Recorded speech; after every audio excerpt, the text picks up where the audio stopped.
there, welcome back to the Board Game Specialists. I'm Carla, And I'm Melanie. and today we are talking about our top 9 Feld games. Last month, Yes. February, was actually Felduary in us Feld fans' land.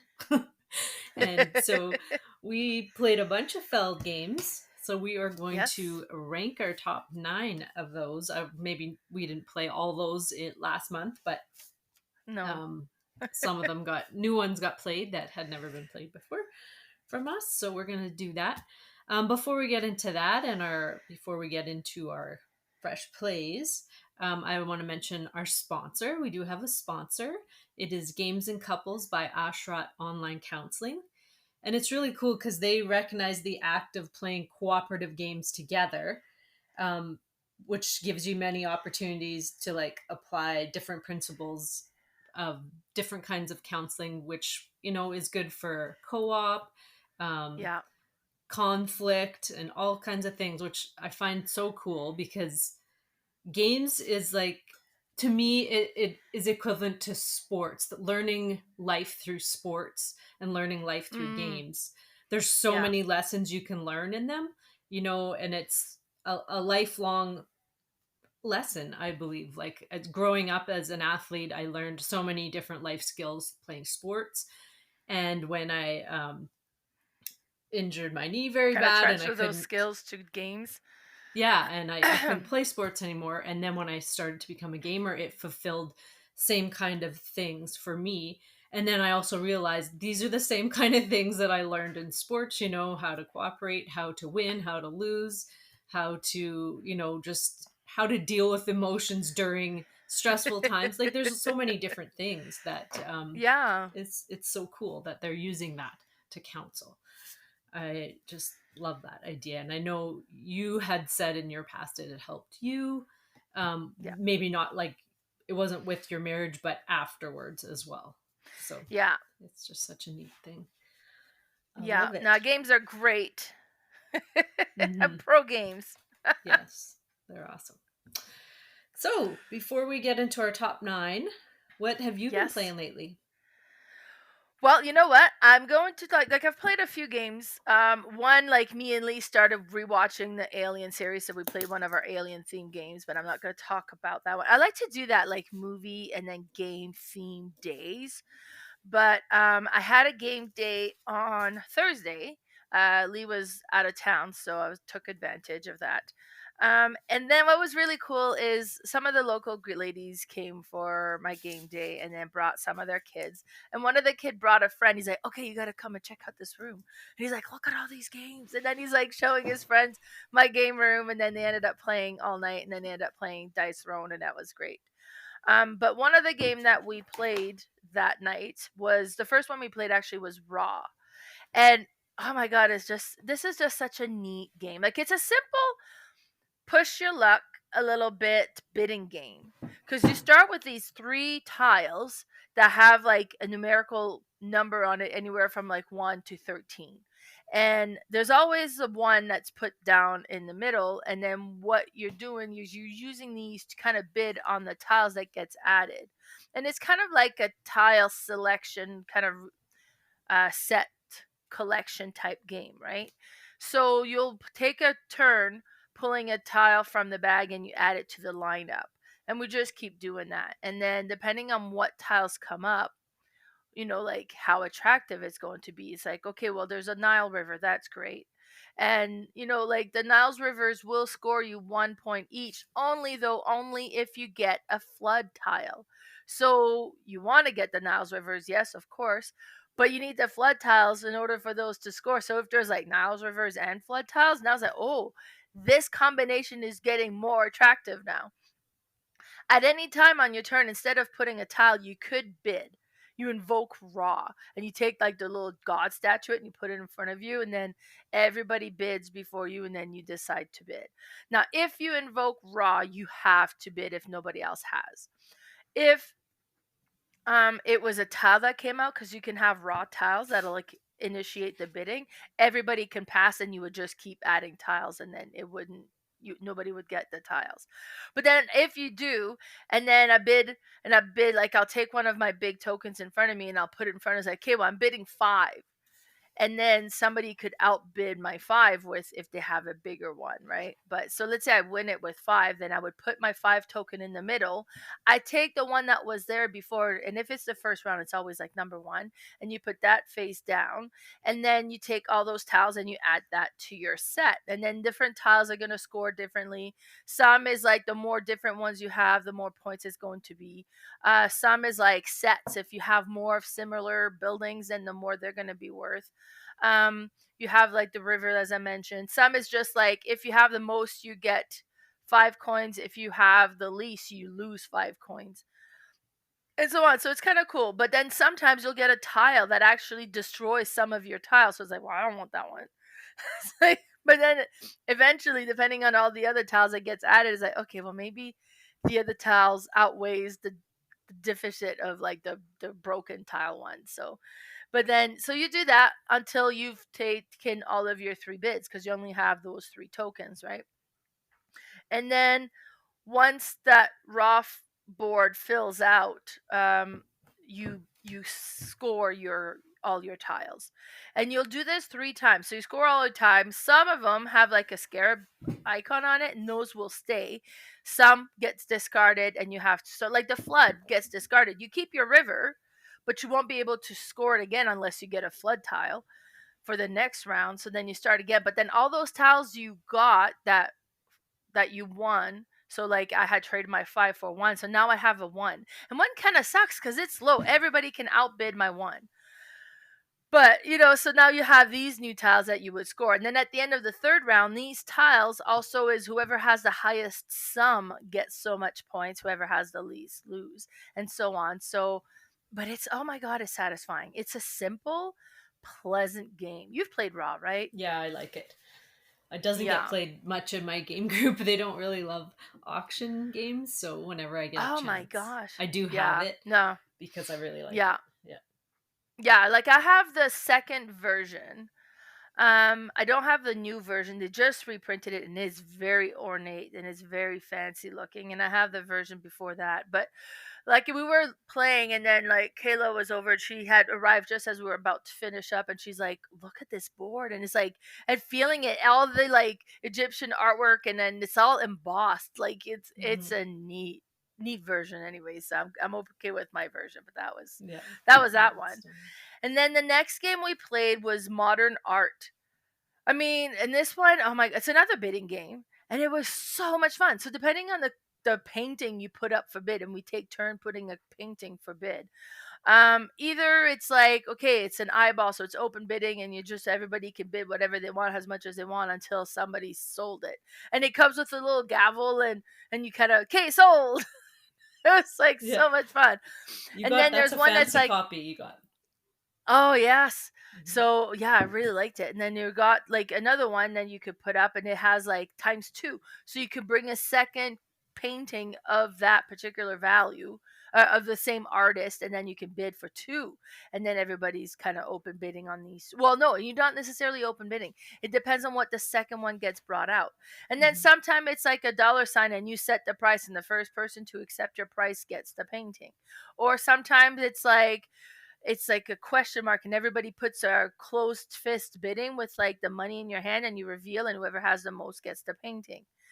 And then like, but oh, it was neat. And then what's super cool about it too is like you're kind of strategic a little bit. You're trying to get certain paintings, because then whatever has the most painting that sold that round is worth 30 points.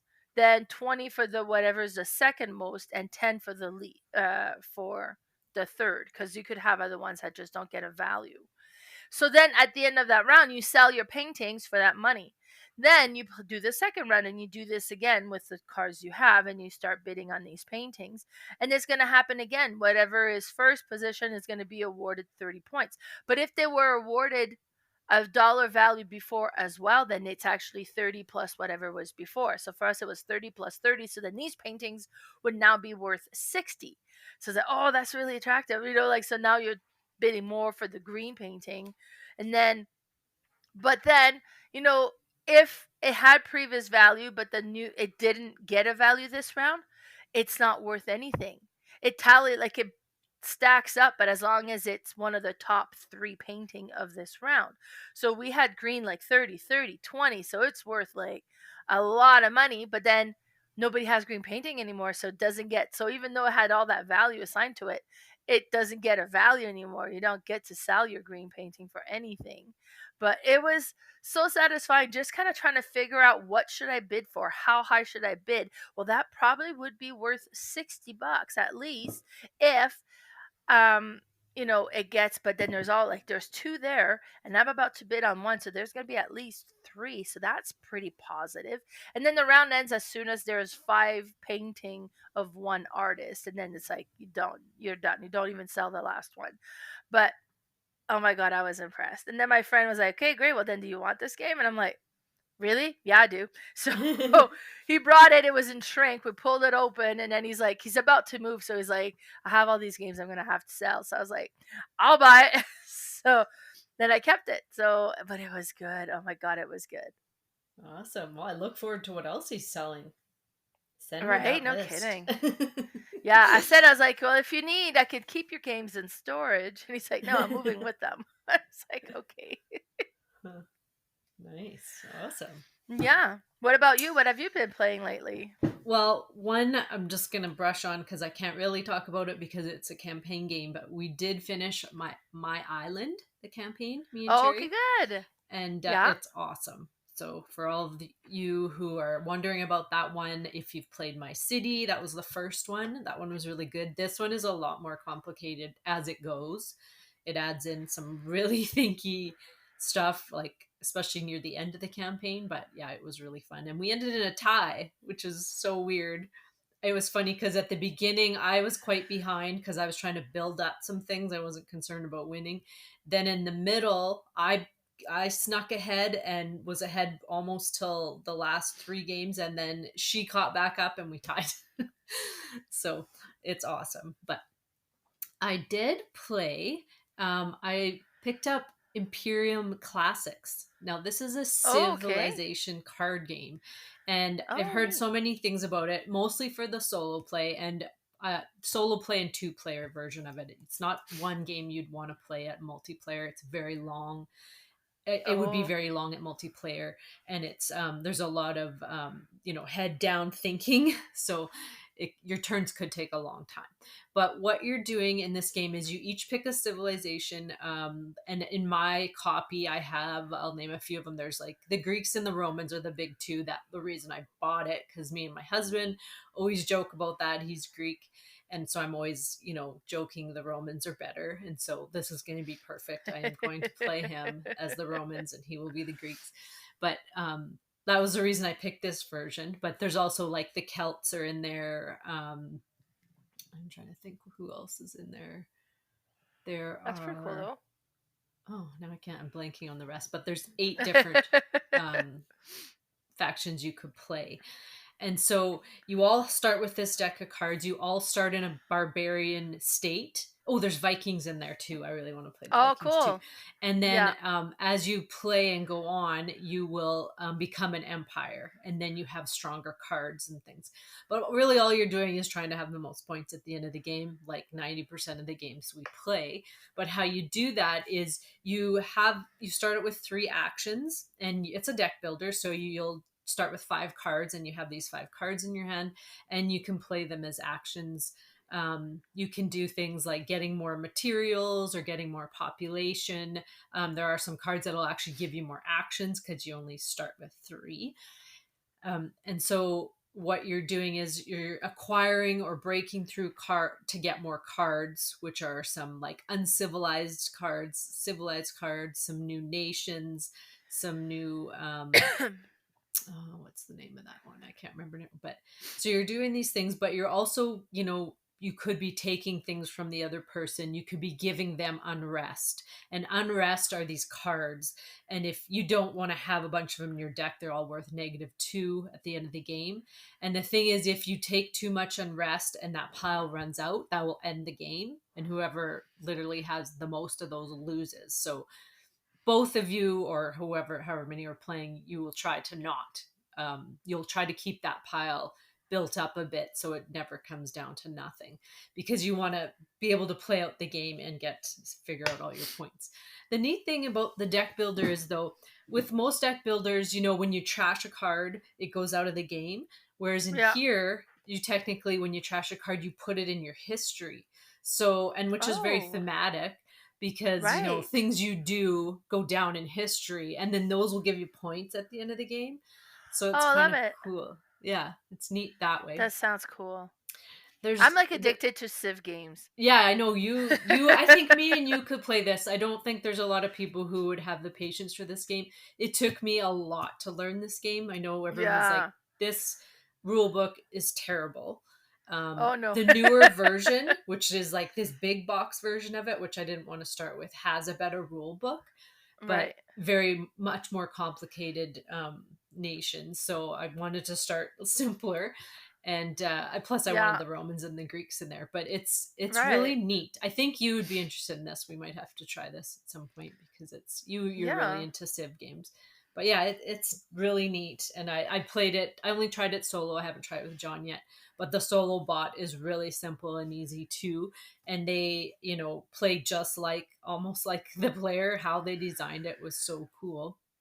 But just how you can play with different factions, and they all have different unique things. Like the Vikings will never become an empire, they're always barbarians, which is thematic, right? Because Yeah. that's their thing. But it was really cool. I was really impressed. I'm glad I took the hours and hours of learning, watching playthroughs, and thank God for all those content creators Right? out there who You teach gotta very well. appreciate, Yeah, yes, you gotta appreciate that. yeah, It makes and such that a they took the difference. time to learn it and then teach us so well Yeah. online. I love it. Um, One other one that I was going to talk about, because I couldn't say much about my island, is Lands of Galzyr. So this is another chill, story narrative game that I bought used from one of our friends in Calgary. And I have since ordered the player map, because I love it. It's another Oh, one where nice. you don't really have an ending to this. You play as these animals. I was Kiradai the newt, and she is just adorable. She or he is just adorable. But you play as a character. There's 4 characters, and you can also, like, I can play solo bunch, and then I can start a game with you, Mel, and you could play a different character, and we carry on. And it's not like it ruins anything. Or you Oh, could okay, even yeah. play my character, and I could go on. You just build up some traits in there that the first person will only have a couple if they just start, and I might have a few more. But and what you're doing is you're traveling around this map and trying to fulfill quests and gain reputation and get some money so that you can buy some weapons and different things. And you just go around, and you have this, it's an app, and you have a story in this app, basically. So every time you go to a place, you will enter this number, and it'll give you different options, and you will do skill checks. And the neat thing is, on the dial on your little player thing, is it has 6 different types of skills you could have. And then you place these little colored things with pegs that'll stick onto them, and will show what your skills are. And you can only ever have 4, but you can change some for others. So during the skill checks, you might be really strong in one, but it's really neat because if I'm strong in, say, book knowledge, well, the 2 beside it, because it's in a circle, my if I have that extra dice, it'll also have a little bit in the one next to them. So you kind of know when a skill check comes up, if you're like, okay, well, I'm really strong in this, but that one I can be. And so you can choose which dice out of your skill check or skills that you can roll, so you'll have a better chance to win those, or get a better result. And it's just basically a story you're going through, and then they'll give you acquaintances or helpers, or gifts and all kinds of things. It's really chill, though. Like, again, it's not like, you can play competitively, where you're just trying to get the most reputation by the end of the game. The games only last about 40-45 minutes.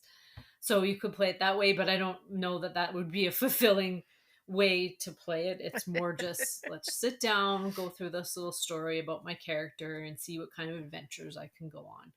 But it's really neat. I like it, and I'm glad I got that one. That one I found used Nice. again for my friend, so in Calgary, and Nice. Yeah. yeah, It but sounds interesting. A little newt. wow. Yeah, she or he is so cute. The animals. I think I sent you guys a picture of those 4 dials, and Ashley was Oh, like, right, right. "Oh, what is that from?" Like that's Lance and Galzyr. I was telling you about it. But yeah, they're Nice. adorable.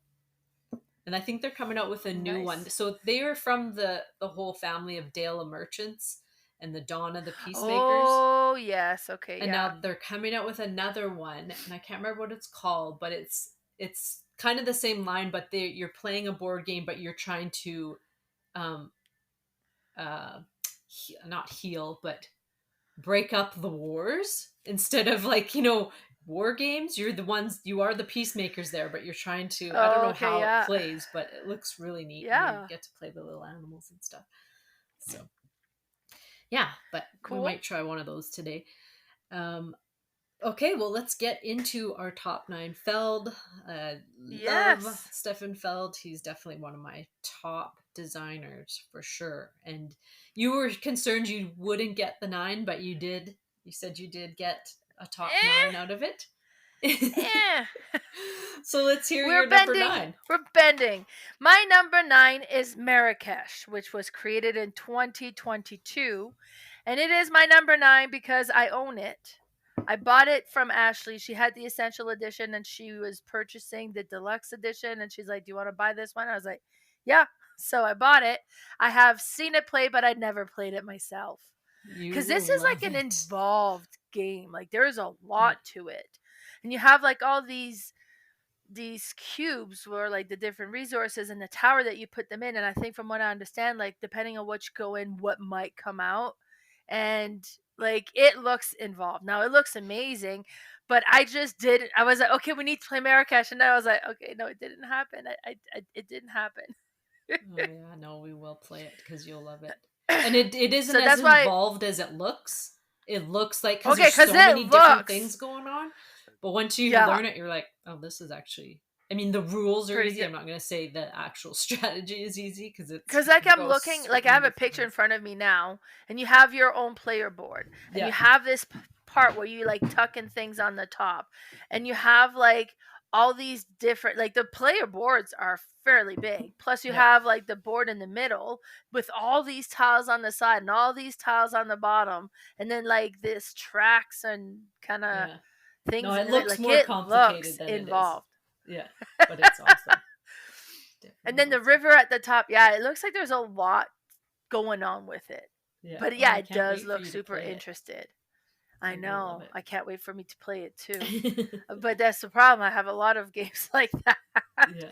But yeah, so that's why I'm putting this one as my number 9, just because I've never played it. So I had 8 games that I had played, Mm-hmm. and this is one Nice. that I own, and I was hoping to get it played so they'd be Yeah. on my list, but No, so you I'm will like it. tucking it down there at number 9, Marrakesh, which I looks don't amazing.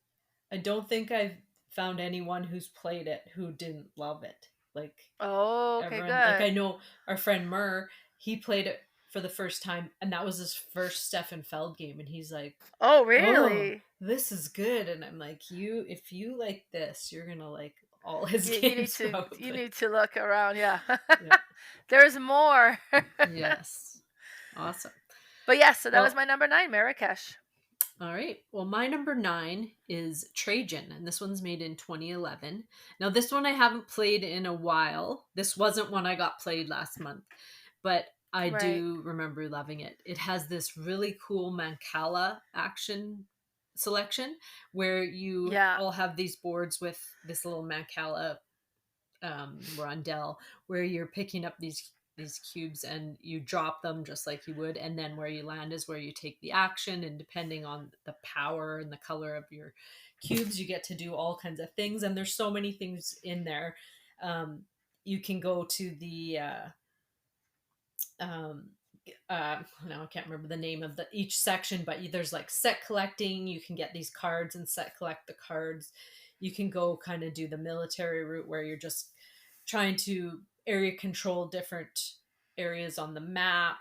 There's you can deliver at these boats. There's so many different things you can do. It kind of has a Marrakesh feel now that I think about it because of all the different areas that you can do things. And Mm-hmm. it looks, when you look at the board, if you were a typical Euro player, you'd be like, this is a typical Euro. But I found it to have a very different feel. And his games just flow so well. I find that I mean, even the boringest looking ones of his, which I don't find this one boring, but some boring looking, some people might. They just seem to always like you kind of get lost in them because they just all seem to flow. But I really like this one, and this was my number 9, Trajan. Very nice. That's one that I have seen around, but I've never played, and it's just one that you hear good things about. Yeah, So it's it's good. on my wish to play list eventually. All right, my number 8, I have played on June 15, 2019. Because I was looking at my Feld games, the ones I have played, and then I was like looking at the list of games he done, and I was like, La Isla. I was like, do I own that one? So I went to look on my app, and it's like, no, I don't own it, but I've played it. And I was like, I have played it. Okay, so June 15, 2019, with 2 anonymous players, apparently. And I was like, really? So I went and I'm looking at the picture of the game and I'm like, no, I haven't played this. So I watched a video tutorial of it. I was like, oh, I think I did play this. But this one is like it was interesting, and from the little bit that I am remembering, it was like because when I looked at the box, I was like, "Do I own this?" Like it rang a bell, but and I'm putting it at my number 8 because if a game rings a bell and I can't really remember playing it, maybe it wasn't memorable enough. But you have these holders that has like 3 spots on it, and then you have like your action A, B, C, and D. And then you have 3 cards that are given to you, and you have to decide which one you're going to add into your holder so that you can kind of get the special ability at the top, which one you're going to kind of get the resource cube at the bottom, and then which animal you're going to activate. And then you have the main player board, and this board is like all bunch of different sections, and you have these little, I don't know, explorers, like they're little guys that you would put on these different section of the board. And when you get like a portion that has so many guys surrounding it, if you have enough guys surrounding the number that it shows on there, you get to take that token and you get that creature or the animal of some sort. And then when they activate the animals, like you get the points for having them in place and so on. And then but the guy stays on there, and then as you keep adding more guys on the board, and then you can then is like, okay, well, I've used these 2 to activate this area, but they're also touching this area, and I added a third guy here, so now these 3 activate this and I get this token. And I mean, like I said, I vaguely remember this, but it's not clear in my mind. I was like, but like watching the video tutorial of it, I was like, okay, that is really interesting. So I want La Isla now, and I want to play it again so I can remember. And I've only played it the one time, so the time that I did play was like a learning play, so that possibly could be why it didn't stand out so much for me. But the board looks so cool. The concept looks really neat, and it's kind of like, I guess, an area control then. So, because depending on where you're going, and I kind of remember like would be like, oh, I'm gonna go there. It's like, oh, I wanted to go there, like, and you're blocking each other a bit. Um, but yeah, so that's my number 8, La Isla. Now, have you played this one, Carla? No, I haven't, but this is remade into Vienna, which is Oh, ironically, I just got Cuzco. Those two were kickstarted together, and I just because kickstarted Cusco is a Cuzco. remake of which one? Bora Bora. It's the remake Right. of Bora Bora. But so I So backed is that Vienna one. still about animals? No, because it's funny. I Okay. backed Cuzco, and then I got the upgraded components, and I got all these extra upgraded components. I'm like, these don't go in the game. Well, they also sent me all the upgraded components for Vienna, which they turned into like a spy theme Oh. game. I'm not sure how, Oh, okay, I could but see how that would work. Yeah. yeah. I So mean, this it one was cool, looks and the cool. board, like the middle board, is modular because you kind of put it together. So Yeah. every time you play, it would come together differently. Mhm. But Yeah, yeah, so that's I've been kind of looking for the base copy of that because now I have all these upgraded components for it, and I'd never yeah. really heard much about it, but I do know it Well, I came played from Isla. it. Yeah. So yeah, I think if I come across La Isla, I would want to buy it again. Hmm. If I come across Vienna, if it's the same play, like then I probably would want that one and as well. Like whichever one I come across first is coming home with me. But yeah, I Awesome. can't remember where I was, where I've played this, who I was with, Yeah. but I know I some mean, of these I looking at haven't it, played in a while either, so it's like I yeah. vaguely remember, but I remember loving them. But it's we have so many games. It's like what we need to play these good games again. I know. Yeah, Yeah, and it's this funny, is like, cause I don't remember this one at all. And what was interesting with like the three cards you put, because every time you have one that you put in, so you get that extra ability, but you only have three spaces. So as soon as you get like your fourth turn, you're gonna need to pick one to cover, and you have to give up one ability to replace it with another ability. So, like, the whole thing looks really cool, and I like looking at it, and it kind of was like, oh yeah, I remember this, and I was like, but yeah, yeah. I don't awesome. think I won. I never would remember if I won or lost, just if I liked the game, I think. But all right, well, my number 8 is kind of a similar experience because I played it and I loved it. I remember searching for the expansion and everything, and I haven't played it since, but I know we want to introduce Ashley to it because she really loves Stefan Feld games, and that's Merlin. And Merlin was made Nice. in 2017, so it's not one of his oldies. Well, I mean it's over 5 years old, but still, it's not considered old in some of his. Like the last one was 2011. This one's 2017, but this one is cool because it has that King Arthur theme to it, and he's got a rondelle that you're going around, and you're either using your own dice or Merlin is also on the board, and you can use him, and you'll get the action across from where he is, so you can move him, I think, only in one direction, but then Merlin moves in a different one, and so there's different actions you want to take because you're kind of like building up your shields on your castle, or you're trying to collect different um, what are they, little flags and things, and a whole bunch of different things again that you're doing on there, but that I can't exactly remember to explain. But it was such a cool game, and Cherry loved it as well. And just the theme of that one is so different than a lot of his other ones because they all kind of are more in the middle, like the traditional Euro collecting goods and trading them for things or whatever. But this one felt a lot different because of the theme as well. And there's like a little area control board that you're working on as well. But it was so cool. And I don't know, have you played Merlin? No, but it No, does you will sound like that one too. interesting. Yeah, Yeah, it was awesome. And that was my number 8. nice. Yeah, no, Merlin definitely is one that again I've heard of, and I know I want to play it. It just hasn't happened yet. My number 7, we kind of talked about already, and that's Bora Bora. So I bought this one, I want to say like last year or within the year from Bernie. I don't know if it was from Bernie or Bernie picked it up for me or something, but so I got it from him.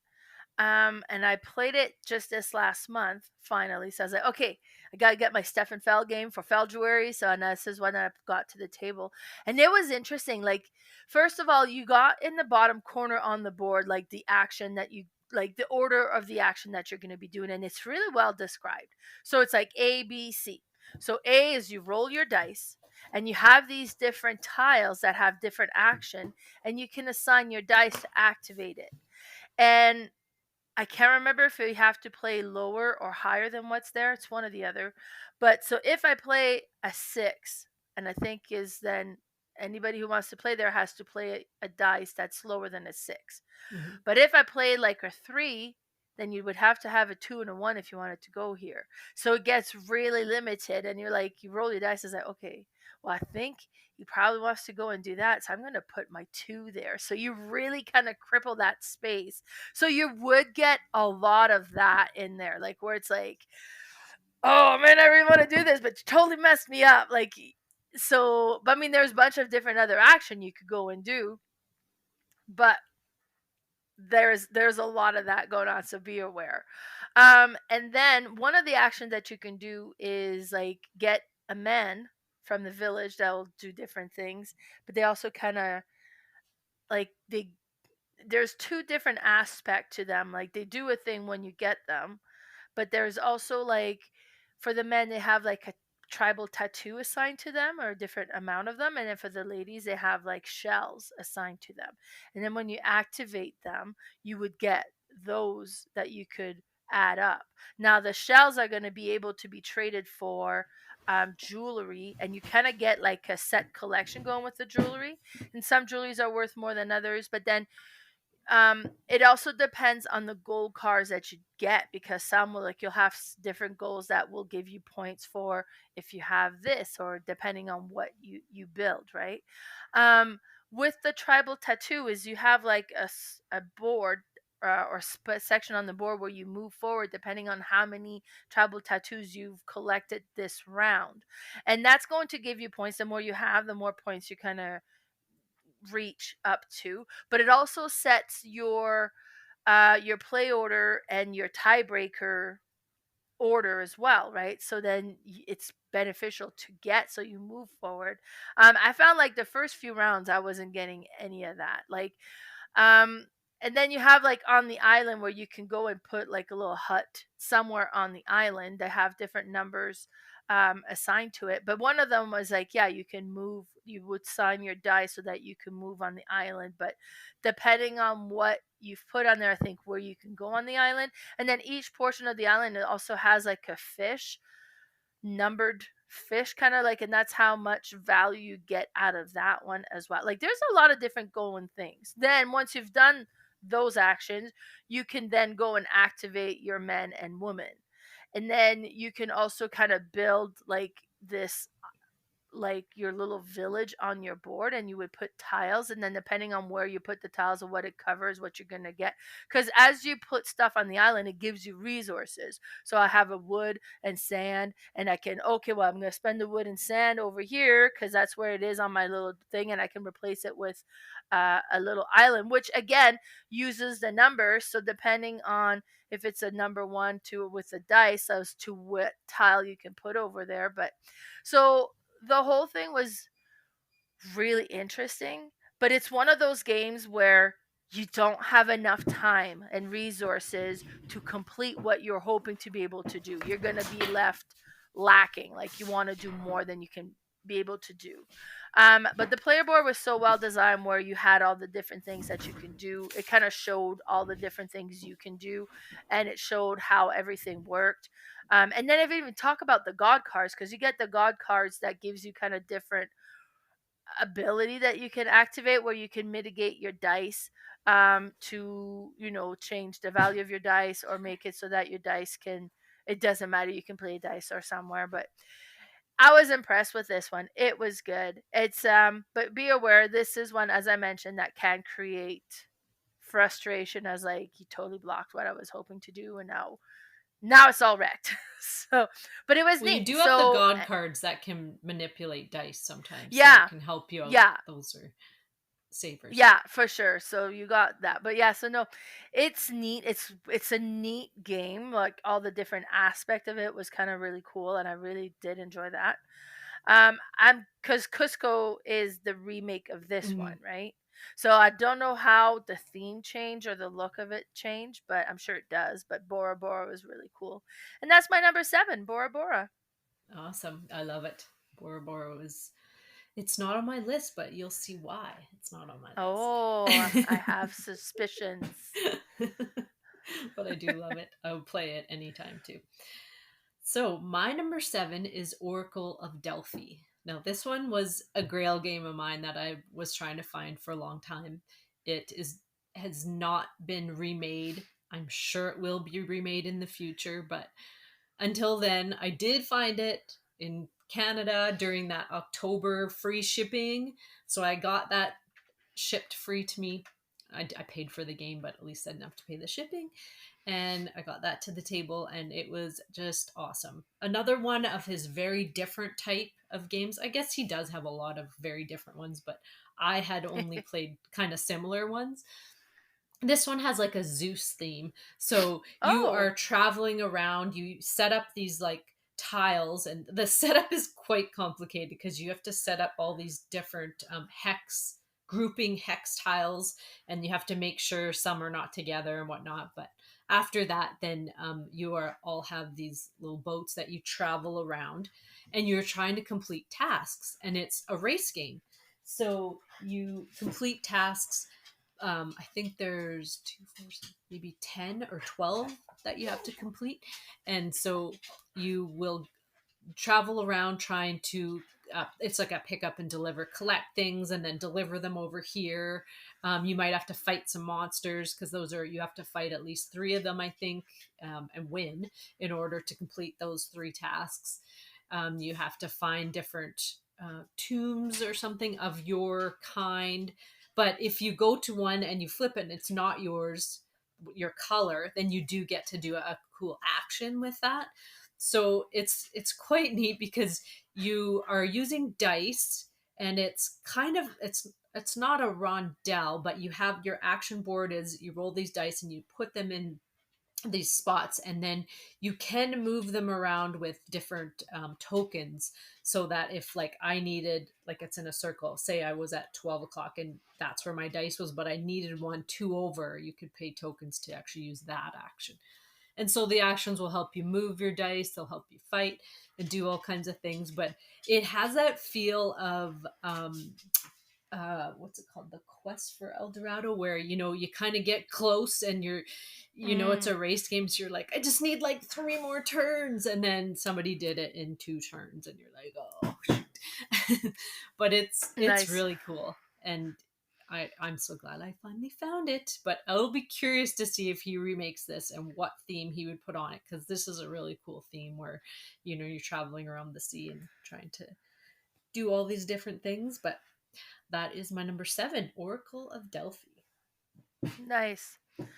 My number 6 is okay. What the first thing I'm most impressed with my number 6 is the way that the board comes together, and that's Notre Dame. So when you put the board together, first of all, you're going to put the cathedral in the middle of the board, and it's either going to be like a triangle piece for a 3-player game, so you have the 3 sides, or a square for a 4-player game, and you have like the 5-piece, whatever that's called, 4 or 5 player, like, and so on, and then you tuck in, everybody tucks in like a board, but the board goes in differently to depending on how many players, and it creates this board of Notre Dame in Paris. And you have this section that's yours, and then you'll have like on there, you also have like a little horse drawn carriage thing that will be moving around, and you also have a track that'll keep track of the rat and plague situation in your city.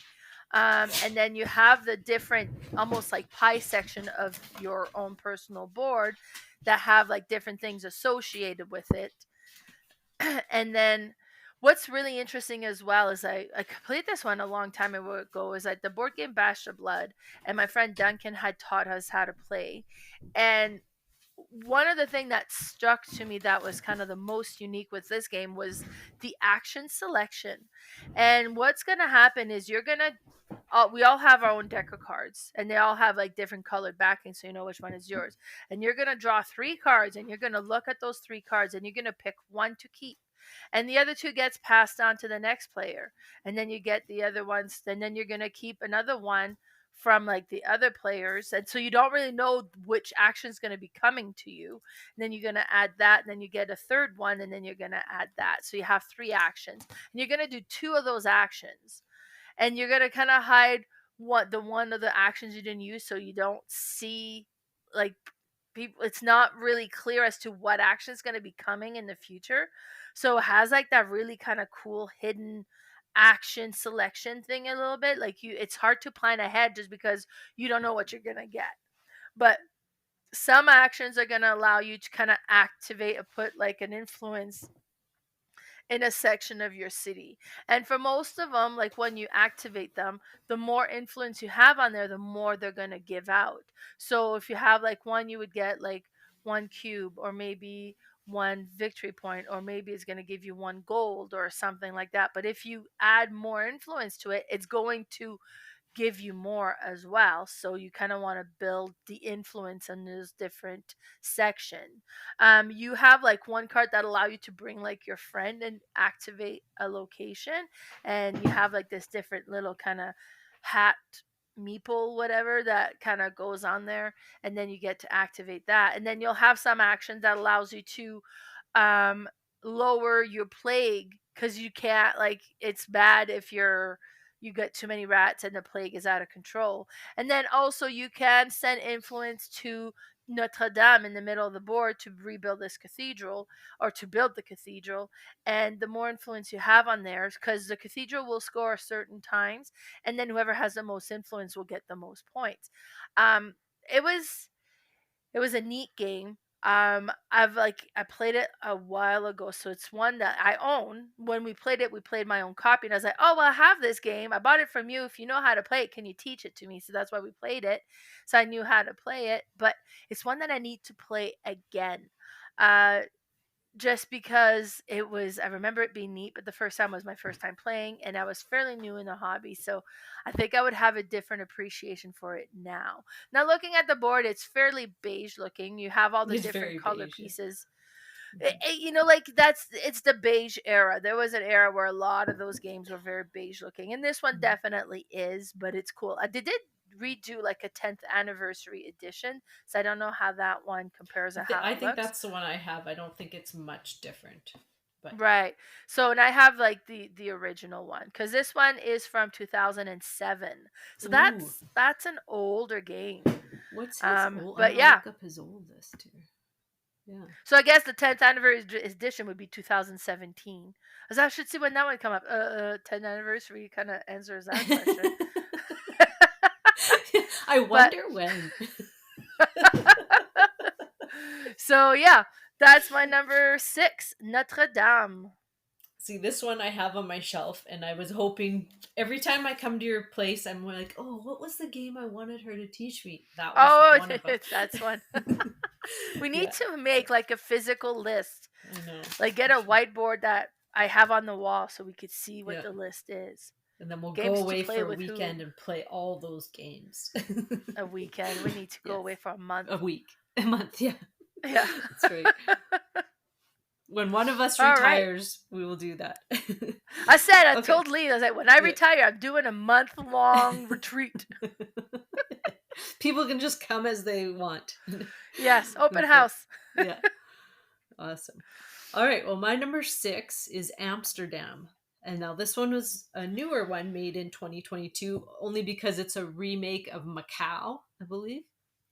Oh, Macau, okay. I'm not sure how old that one was. I'll have to look that up after. But this one I had played once and was kind of, oh, I don't know. I didn't really get it until over halfway through the game, and then I was so kind of far behind that um, it didn't make a whole lot of sense to me. But I just played this recently in February, and Yeah. it's gone up on my list, and I feel like it would go up more the more I played it as well. But this one is a true pick up and deliver game. You are on these boats again, but there's very few ways of moving, but there's different things you do on your turn, and you have on your player board, you have this wheel that where you're going to put goods, basically, or colored cubes that are uh, I guess they're action cubes. They're not goods. And so how you gather those, though, of course, is dice. He loves to use his dice in games. You Mm-hmm. will roll all these dice and put them. in an order of depending their number, and then you will get to choose, and everyone can choose the same one, so you can't block anybody out, but you'll choose, say like I rolled a purple 4, I would get to grab 4 purple cubes and put them on my wheel, which would give me 4 like purple action points basically. But the thing is, when I put them on the 4, that is not going to come around until 3 more turns, because at the end of grabbing your dice you get to grab 2 different ones, 2 different colors, I think, maybe 3. But and then you will all turn your wheel, so then whatever's at number 1 is you're going to get. Now, so that's where the thinky part comes in, because you're like, I want those actions right now.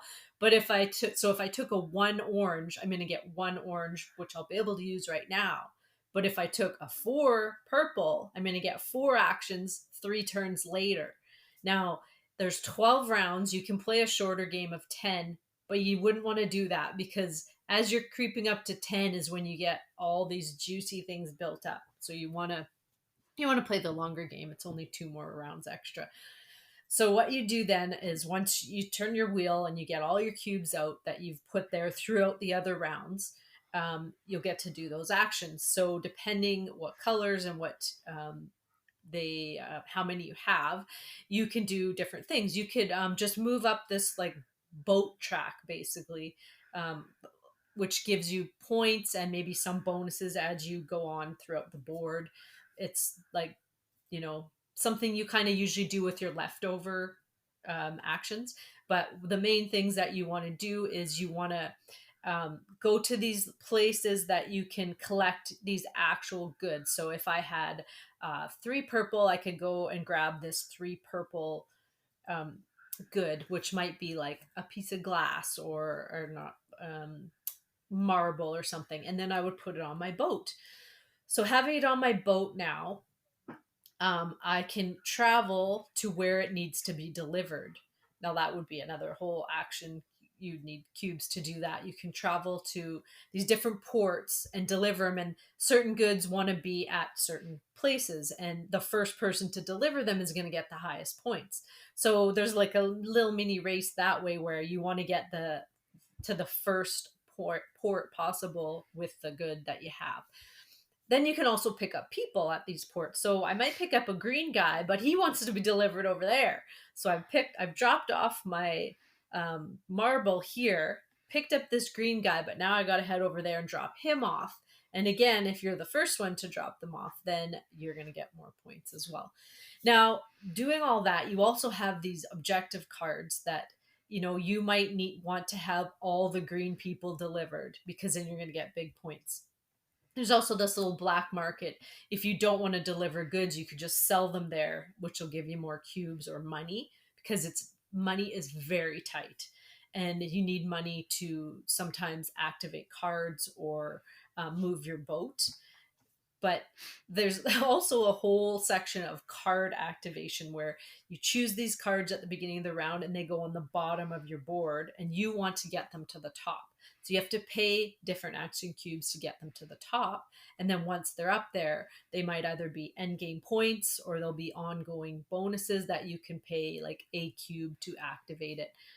Now, you don't want to just get stuck with a whole bunch of cards down there, because if you fill it up and it comes around and you can't put another card there, you get these negative, nasty little chips that give you negative points at the end.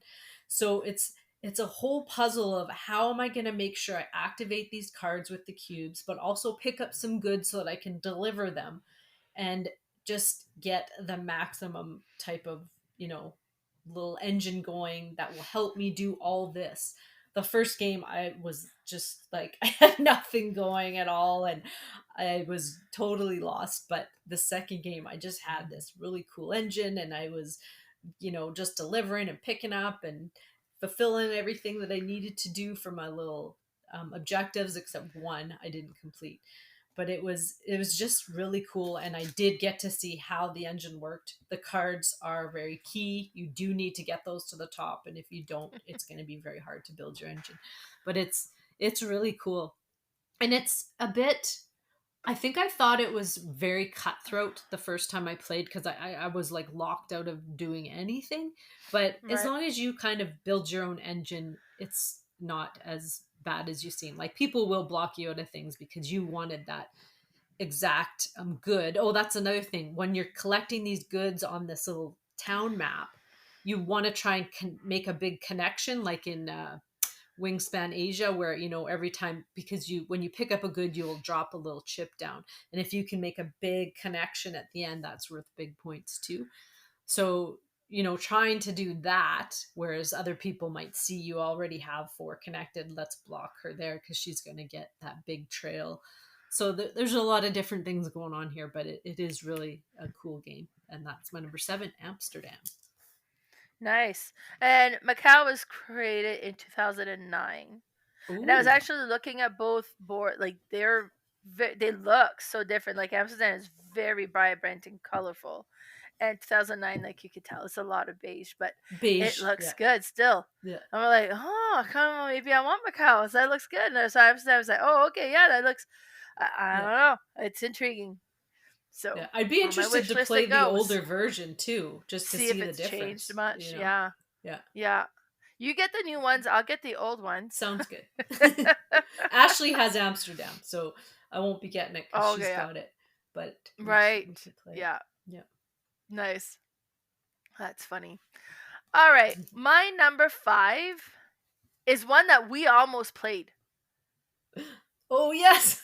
Because I was like, we're trying to figure out a game that we played You fairly thought I quick. knew Because how it to was play like, it. I was like, oh, we could play this one. And she's like, oh, yeah. I was like, okay, great. You've played it. You could teach us. And then we're sitting there and you're chatting. And I was like, okay, set it up. And then she's like, I was like, are you going to teach us how to play? And you're like, I don't know how to play. I was like, I don't know how to play. So we backed it away, I thought played you something said else. you knew how to play. I think you heard me say, you thought I said, oh, I know how to play this, but I was like, I want to play this so bad. I want to learn this or something. I thought So it got put back. So then I was like, okay, no, this is ridiculous. I'm playing this game. So I pulled it out again after that. And I played it, so I do know how to play it now. And this one's interesting because you have like the board in the middle. And the board all goes together like a puzzle piece, like a bunch of little puzzle you put in there. And then there's like tiles that goes, depending on the number of player, how many tiles goes in the middle and how many. I think it's like a monastery that's in the middle. So then how big this monastery is going to be. And then you have all these little island tiles that goes around the board. And you just kind of randomly put those around the board, and each island has like a different ability it'll do. And it kind of like in the setup, it'll show you, okay, well, you put so many workers here, and you put like a temple there, and then blah blah blah for each players. So you're gonna end up having like there's gonna be something on each island, but it may not be your own, and you're gonna start with one temple. But then this is it's like a game where you really got to work on the balance of the game, because there's all sorts of things you can do. So on the island that you are, like, most action will take 2 workers to complete. So you would move your workers off the island, put them next to the island to show that you've activated, and you get to collect the tile that is from that island. And you put that on your own player board, and then it shows, okay, I have this now. I don't know if it's player board or you just put it in front of you. But so you would have, okay, I have this action I can activate now. So at some point you can activate those tiles you've collected. Now you can always, or you can also put 2 workers off to the side to activate them, so that when they come back, they'll get 3 workers back. So you would put 2 workers on the side, add a 3rd worker, and then you're just creating new workers this way. And it's kind of like, in a way, it's like, well, then I just wasted those 2 workers and I didn't accomplish anything with them. But you get a 3rd worker next round, which I guess is not bad. But it's like, do I really want to be wasting my turn? But you really do, because after doing these things, one of the things you can do is you can move your worker to the monastery board in the middle. And it take 2 workers to do that. So you would move 1 worker on the board. One is put, like on the side to show that it's been used. And then depending on which round it is, which tile is available. And you would need to have, like, you would need to be coming in from that island that represents the icon on that tile in order to be able to take that tile, and you put your worker on that tile to show that you have this. And then at one point, then you're going to move that tile into the monastery. And now, and you want to do that because every round we're going to be scoring the workers in the monastery as well. Now, if you move into the monastery and there are workers of other players around you where you move to, and there's specific place of where you can go with the icon you got. So then you would kind of go there, but if there's other workers around you of a lower value, you get to boot them out. So they're not going to get points for being there. And that reminded me of like La Granja. You did that a little bit when you went into the town, right? Now, unless they have a book of knowledge or something underneath that worker, then they're immune to that. They get to stay. But one of the work actions you can do is kind of steal book of knowledge from other workers and place them underneath of yours. So you would want to do that if you have like a worker that's on a low valued tile. But then as the game progress, the tiles coming in are going to be higher and higher value. So then that's going to affect more and more as well. But as you're sending these workers to the monastery in the middle, they stay there. You don't get them. So now you have less workers next round to move around these islands and do these different actions. And moving, like, and you got to plan ahead as well, because if you move your worker, if you want to activate the island, you kind of have to move your worker there first. And then there's these little standees that's also going to move around the board, and one of them is like the moon queen or something. And then if you have active workers on the same tile, you get to score extra points for being in the same island as her. But then you can't use those workers, like you got them like uh busy doing nothing just to score those points. And then you have the one that will kind of is negative points, is going to take points away if you're there, but then you can try to banish him.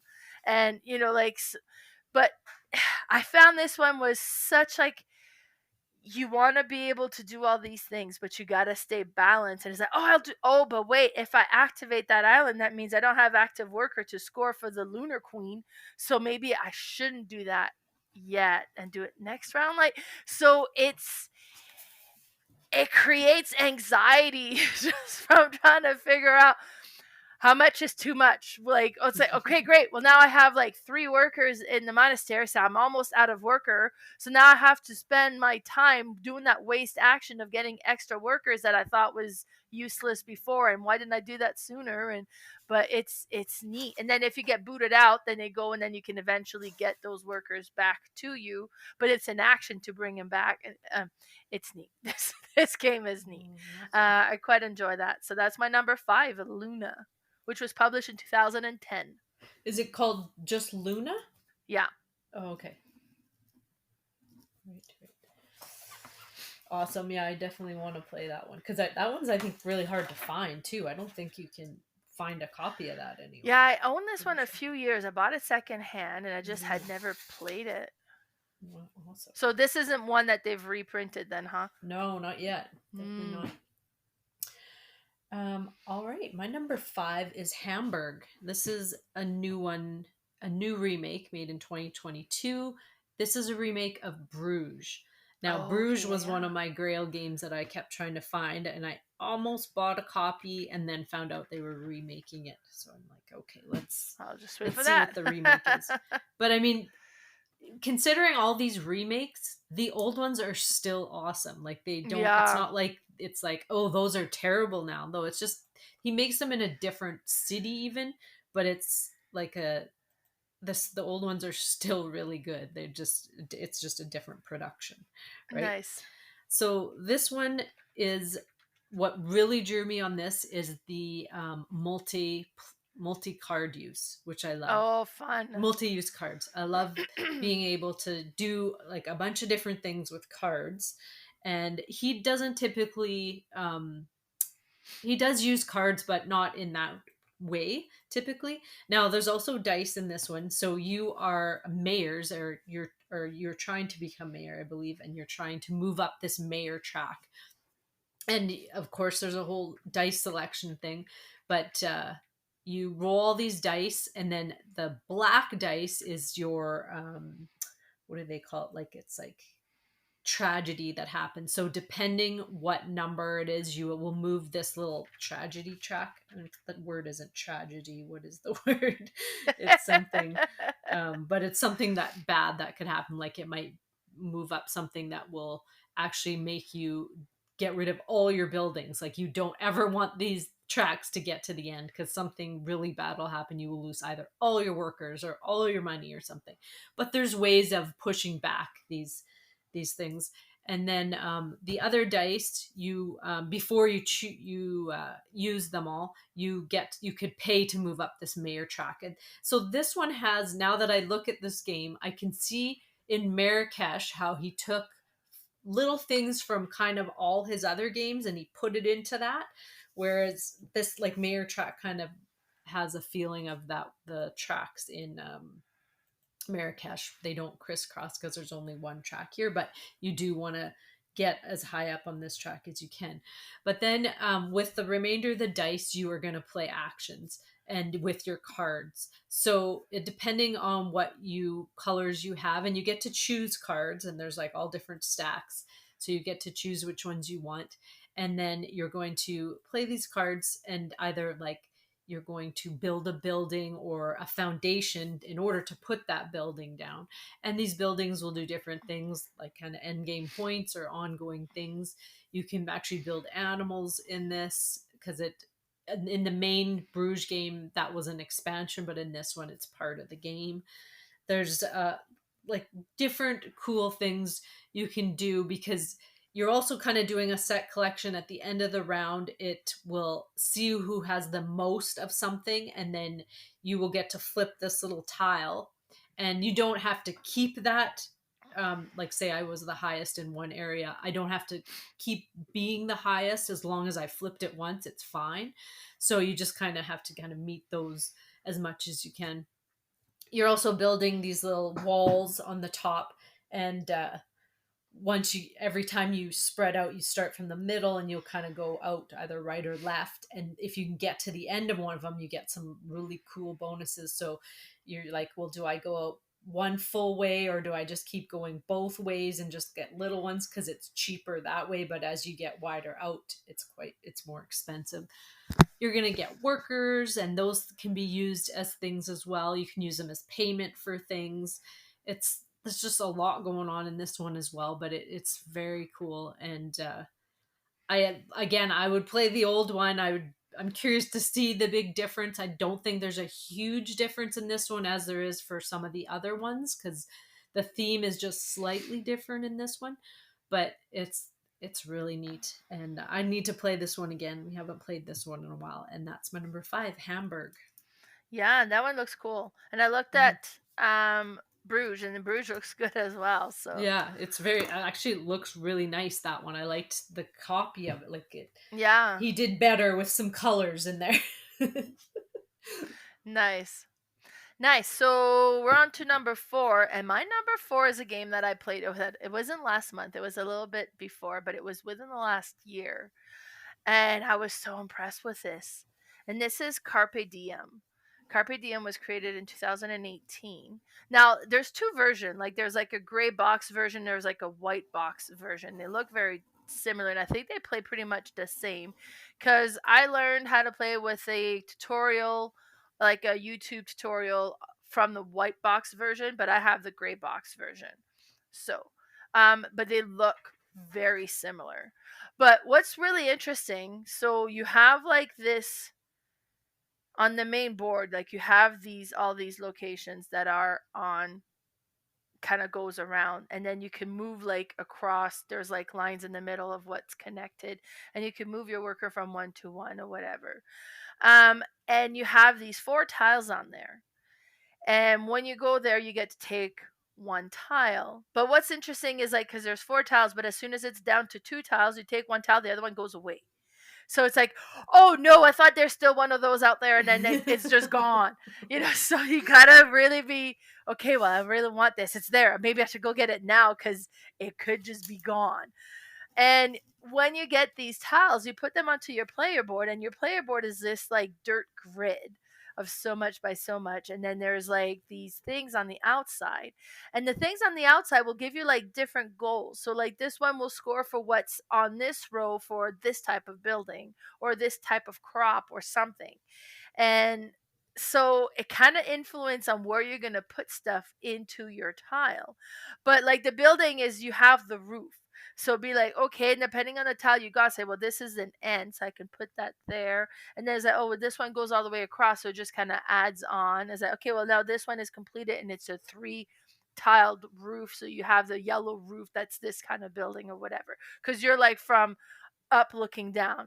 And you'll have like cropland as well. And then it's like, okay, well, it's like, it's, I don't know, like the purple ones with lines. So it's like these, and you're kind of creating this on your board. It's like, okay, but I really want to get, those type of buildings here because it's giving me that goal that's over there. So you have this whole puzzle thing you're trying to put together. And it was like, okay, like I really need more of this, and that didn't come up. Oh no. And so, and it is interesting. Plus, on top of that, you have on the side of the main board like these cards that are out there with different things, and then you're gonna get to put like your discs on there between the 2 cards, and it kind of then connects the 2 cards and activate these two. But I've only played it the one time so far because I just got it played like last few months, and I just remember playing it and being like, wow, this was good. Like, and I was so impressed with it. That's why it's my number 4, Carpe Diem. Have you Well, played this one, Carla? that's my number 4 as well. Oh, that's hilarious. Yeah. Nice. Yeah, no, I've played this a few times. Cherry has this game, and I actually just recently purchased it used. I don't have it yet. Bernie has it at his house. Nice. But I did get the white copy. She has the gray copy, so I'm going to see what is the difference. I think there's just slight differences, but Yeah. it is awesome. The only thing is with her copy, and I hope it isn't in the white, is the greens of the tiles. Like it is light green, a little bit darker, or sorry, it'll be green, light green, lighter green, and then the lightest green. And it's like, for my eyes, I'm like, what the heck? And so Not sometimes like she'll be like, you got the wrong tile there. And I'm like, oh shit. But other than that, no, it's awesome. Just how you choose the tiles and you slide the guy around to get them, and then like you said, the discs. So that's how you're gaining points at the end of the round. And it can be cutthroat, because if you put one somewhere and somebody's like, that is what I was going for, and I have no other points in the other ones, you're totally screwed. So you got to make sure you're gaining. You can collect different points from different cards and not just one, because if you're not first in line to grab that objective spot, you're screwed. But yeah, no, it's an awesome game. I do love it. Yeah, that's as soon as you started talking about it, I'm like, oh, we have a crossover. A crossover, same number too. That's amazing. Well, it's amazing we haven't had a crossover yet for like board game designers. Yeah, I hadn't played. Well, there might be another one coming up, but some of those I hadn't played of yours, and then one is a remake. So yeah, no, most of the ones you brought up I hadn't played either. So it was just, we've been playing different Felds. Yeah. That's interesting. All right. My number 3, I suspect may be on your list as well, because I've played this once when it was with you, and you kept taking all the tiles I wanted. I shouldn't play after you. And that was Castle of Tuscany. Oh, yeah. So this one has a strong Castle of Burgundy feel, but it's like tighter. Like you have these you start with like 3 tiles that you put together, and you kind of decide on how the arrangements you want of it. I'm just going to bring it up to see what was the year that this was. It's fairly new, this one. 2020, yeah, so it's not old. And like there's the whole middle board thing that's really served, the only purpose is to serve for scorekeeping and score tracking, and there's 2 layers of it, like the outer circle, and there's like an inner circle, and I think there's like a multiplier thing going on, but I was at the end of the table so far from that board that I could barely see it, so I have no idea really how that inner circle worked. Somebody else handled all of that for me. I just because you have like, we all have our own tiles that we could put to be available, and then there's like market tiles that would be available, and I was like, oh great, a yellow one, and I need it that, and then Carla would take it every Right, I time. was right before you. Yeah, and you would just take everything I needed just before I would get it, and it's like, "Do you I like, are you doing this on purpose?" And I don't think you did. I think it's just, No, I "Oh, was doing good, I my own want thing. this." I'm like, "Of course you do."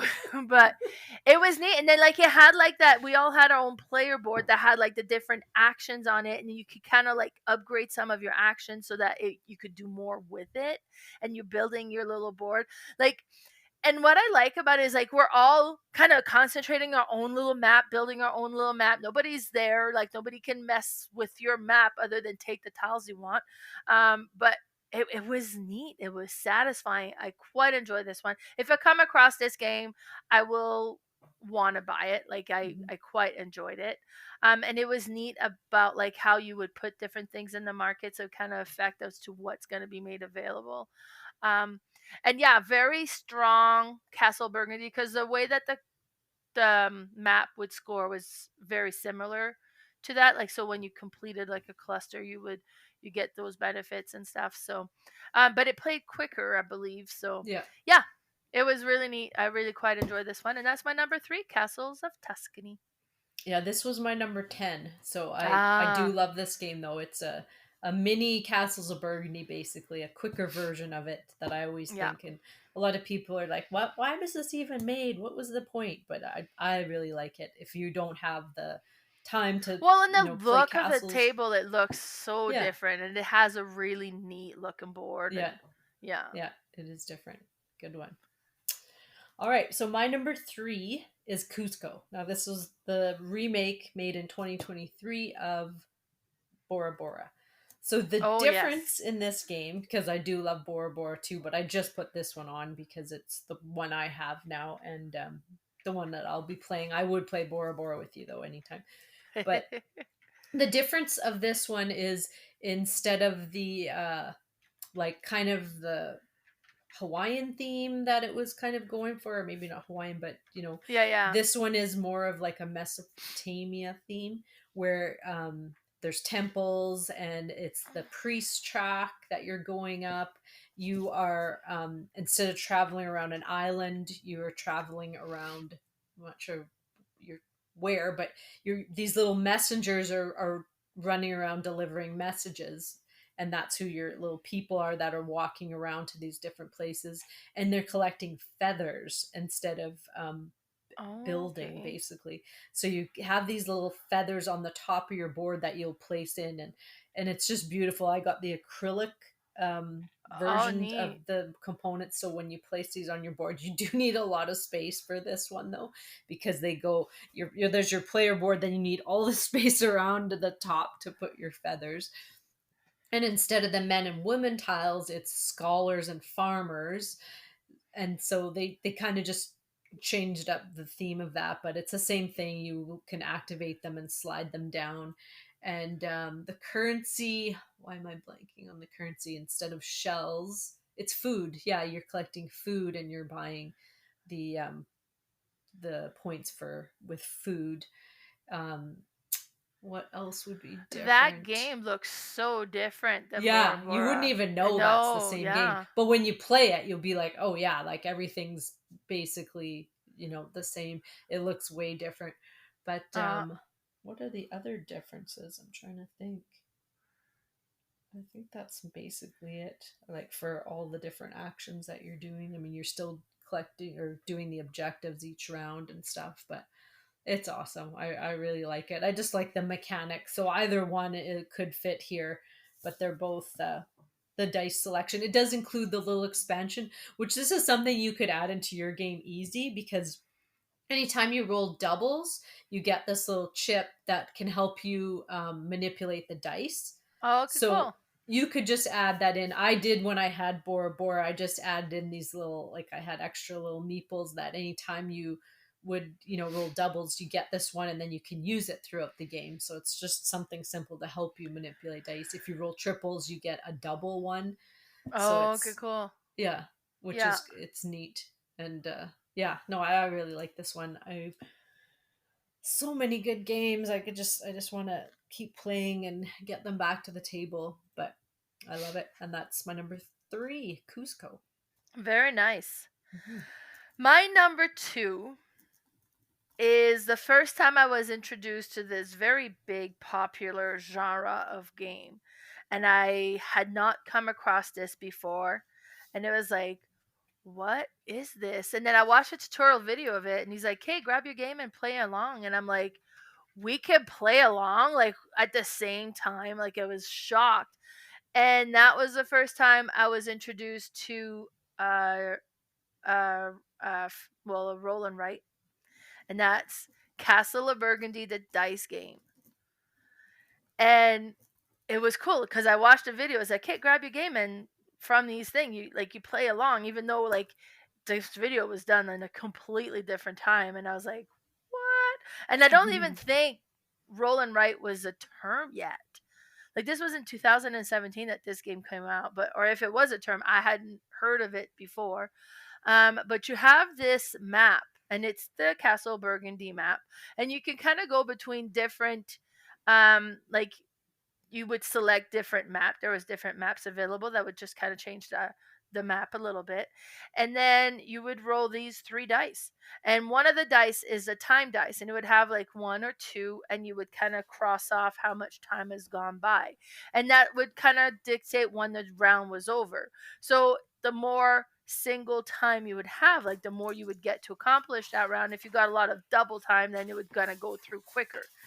And then you would have the other dice that you could do different things with. So, like 1 or 2 would activate a purple space. 3 and 4 would be like the mine, and then the 5 and 6 was the ocean. And you could be like, okay, well, I'm doing this, or okay, I'm going to put this number over here. And you had to kind of branch out from where you were, and then, like I was so impressed with this one. This was my first ever roll and write. And you could kind of get the feel of Castle of Burgundy from it. Like it looked like it. You could kind of like the way that you would score. Like once you completed a cluster, then you got to score, like that little segment. And then, and like depending on which round you did it and how big it was, how much it would score, like in Castle of Burgundy, right? So, if you managed to get like a cluster of 4 tiles completed, in first round that was worth 13 points. Now if you did it in second round it was 10 and then 7, so it was like the sooner you did it the more point it was worth, but the less likely it would be that it would happen for you. It was cool. I was so impressed with this one. My first ever roll and write, and that was Castle of Burgundy, the dice game. Yes, this one is awesome. I I have this and the card game version. Oh, And I haven't played the card game yet. Yeah, it's just a real table hog, the card game version. Oh, really? Yeah, and the dice game is not. It's very compact, a very small box. Were you ever like battery dying? I see you like panicking. I just saw it was like, you have 5 minutes. I'm like, oh, I do have it in here. So I plugged it in. That's funny. Yeah. Awesome. All right, so yes, that's my number 2, Castle of Burgundy, the dice game. All right, well, my number 2 is Marrakesh. So this is his newest to date that is out. He has just made 2 more new ones that have just been on Kickstarter, but this is the one that is out and available right now. And we talked about this already, and I love this game. This is such an awesome game. It's looks like there's like so much going on, but once you realize that everything has its own little action, but you're only choosing kind of 3 per round, so it's not like you're doing everything every round. You will you probably don't know how it actually the mechanics work, but you will start with one of each color cube behind your little player board, and you have this huge player board, and you'll choose 3 colors, and then you kind of just close your fists and everybody choose them, and you open it up, and then you see what colors you choose, and you place your people on those actions, and then all those cubes are going to go into that tower, and they come out, and whatever comes out, because some will get stuck in that tower, are the available actions, and then you just go around and you will draft those. If there's multiple if there's multiple colors on each one, you can choose, I think, only up to 2, and so then you'll get a stronger action. But as so you choose these cubes, and then you'll put them in your action spot, and then so you'll kind of draft, and then you go around and do the actions, and each action is completely different, but they're all so cool. You had talked about at the top your tucking cards. Those are these cards that you have to make payment at the end. So like feeding your people, or kind of, or giving money or whatnot, and um, it accumulates. So the first round you're just paying that one, then the second round you're paying two cards worth, and then three, and you're like, how am I ever going to have that many resources? But you do find ways. There's all different things you can do at these little mini games that you're the actions you're doing. But and I won't describe them all, but they're all so cool because some will give you different resources. Some will let you buy these little cards, or tiles, basically, that are some big end game points or some ongoing bonuses.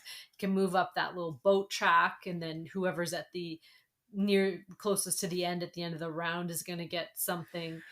There's you can move up those two tracks in the middle, and it's neat because there's a white track and a black track, and when you get to a certain point you can see all these crisscrosses, and those will all give you bonuses depending where you are. Each of your black and white is, so you kind of want to get up this one because you can see where that crisscross is a really cool bonus, and then get the other one back up.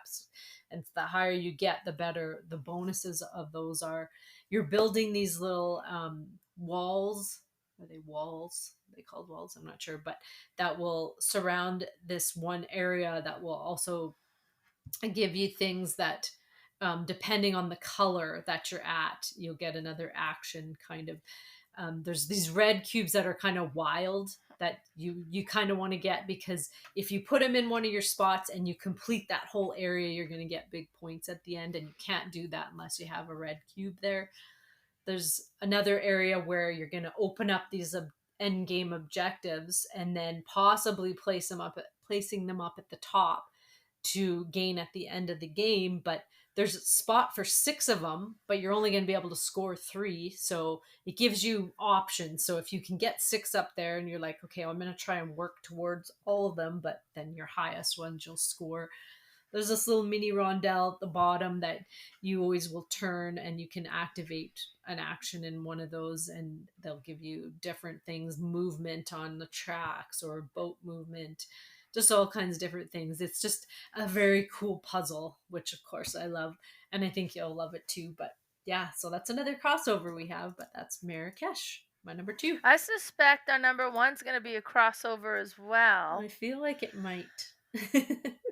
My version that I have is like the original that was created in 2011. Then they've created one in 2019 that was like with more vibrant colors. And they've just done a special edition in 2023, which I've played your copy of. But I still have the original. And honestly, the gameplay, unless you add like some of the little expansion they've done in the newest version, the gameplay is pretty much the same. Yeah, Like this exactly. game hasn't changed, Mhm. and it's still so good. And that is Castle of Burgundy. Yes. Um Now this is probably one of like the first modern board game that I purchased for myself. Oh wow. And this is definitely by far my most played Stefan Feld game as well. And it's just really interesting. Every player has two dice, and there's a one dice that'll kind of float around. That'll be, and then you roll your dice, and you roll the white dice, and it it kind of dictates everything.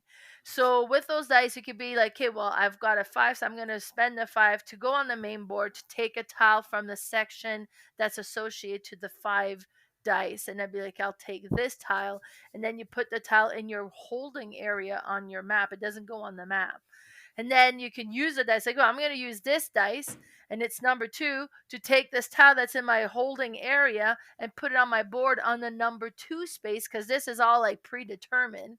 And you're trying to create, again, these clusters and complete the clusters because you get to score them. And the sooner you complete the clusters in the game, the more points they're worth as you go through all the different rounds.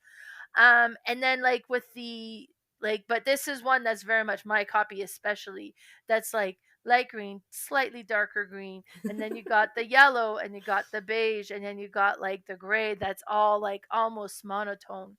I mean, if you look closely, you could see, oh yeah, this is a sheep, so that's a light green, so you would put it there. But um, so there's that to consider for sure. But then with like the animal pasture, like it was like, okay, well I got this one, now I got 3 sheep. Oh, and I just played 2 more, so now I have 5 in this cluster, and that will score differently that way. And there's like the whole trading goods aspect to it as well, and it's neat. It is such a fun game. As I mentioned, my most played game, your version was just beautiful because instead of these little wooden cardboard tiles that you fit on this little tiny board, you have, like, first of all, table hog. You're going to need a big Yeah, table. it is Everything table. is Yeah. bigger. But then the tiles are all acrylic. And then the castles were all like ornate copper sculptures or whatever. And Yeah, nice minis. it's neat. I really enjoy this game. It's one that like I said, I haven't played my own copy in a while because I've been playing other people's fancy copies. I think going back to my little tiny one would be fine. This is one that I had discovered as like it didn't store well. I had like the first time I opened it after storing it, there was like All it over. was everywhere, tiles everywhere. So I'm like, oh no, okay, baggies. Like Yeah. so. Um, but yeah, I quite enjoy this one. That's my number one, Castle of Burgundy. Yeah, So this is Carla, tell us. definitely my number one as well. I love this game. I'm sure it's in my top 10 games still of all time. It's awesome, and having my new copy, it gets played a lot more because there's you can play even your copy solo. You can play it cooperative. There's a cooperative version of it. It's just Nice. so awesome. I just love this game. I love the mechanics and just all the comboing, because sometimes you just get that term where you're like, I just did 8 things in Yeah, that you're turn. right. It's so satisfying because I bought a tile, I placed a tile, but it was a castle, so it gave me another action that gave me this, and this one is a building, but this let me pick another building. Then I placed one, and that let me place another. Like, it's just, oh, it's so good. I love this game. Yeah, so definite cool number one crossover we have there. Castles of Burgundy. Nice, yes. Yes. Great. This one is just a good one. Like Yeah. I for you think Stefan Feld, that's the first game that comes to mind for me Yeah. for sure. Yeah. But Yeah. yeah, but he's done a lot of like I don't know how many all games he's got, and then like the remake of the older game, and I Mhm. think the old game and the remake should still count as 2 separate games because sometimes Yeah. they're There's different enough. differences But for sure. yeah, Yeah. some of them look different. Yeah. Like you look as like that Somewhere. does not look like Bora Bora. Yeah. So, No, it's completely different. Yeah. but yeah, Awesome. nice. Well, that was our top 9. Stefan Feld, another designer under our belt that we both love. Yes. So next time we are actually going to pop into another convention recap because we're I'm so going to exciting. Godfest. And it's Yes. a big one because we're both there for the whole weekend. We have this Yes. Airbnb booked with a whole slew of us, and then we're going to be there for Yeah, Kayla 3 pointed out we need to days. get a group picture done while we're there. Yeah, we should. That's a good Yes. idea. Yeah. Yeah. Yes. Awesome. No, I can't wait. But so yeah, that'll be our next episode for sure. And Yes. until then, where can people find you? Well, we do have our Discord, so be sure to check out the Mhm. Discord. We've been actually really active on there, Yeah, like we're more and posting more. a lot of our games we're playing. So Yes, and lots yeah. of interaction, so it's been really fun. I am on Instagram as Mel's underscore board game underscore room. My Facebook page is Mel's Board Game Room. And my YouTube channel is Mel's Board Game Room, where I just finished doing like the top 100 with Travis.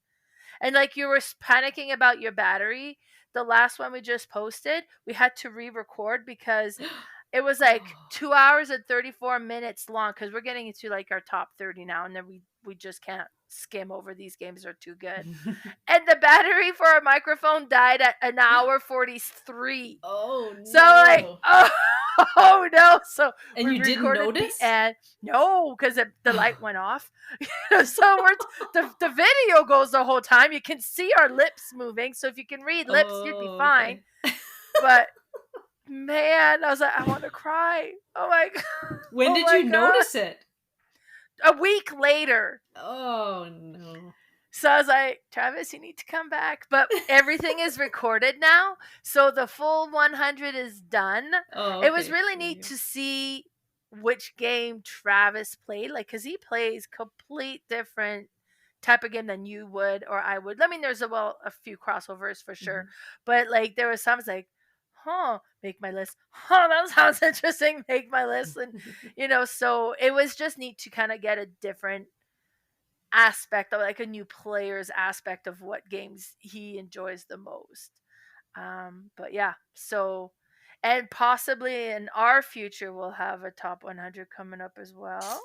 We have 100 episodes coming soon, so there's going to be Right, because 100 we're of what we're something. 89 now. Yeah. We're at 89. That's Yeah. insane that we've done 89 episodes. I know.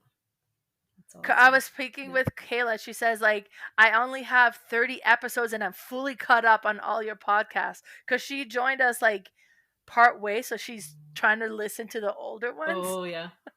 Nice. But yeah, so how about you, Carla? Where can we find you?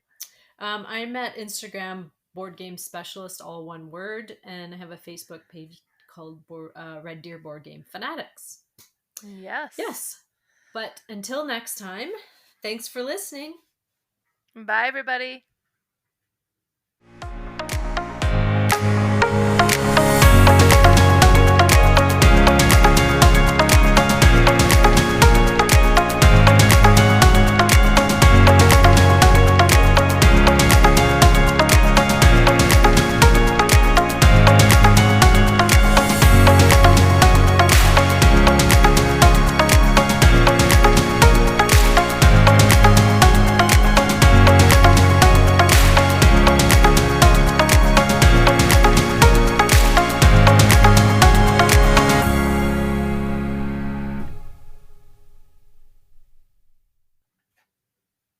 I can't find my mouse.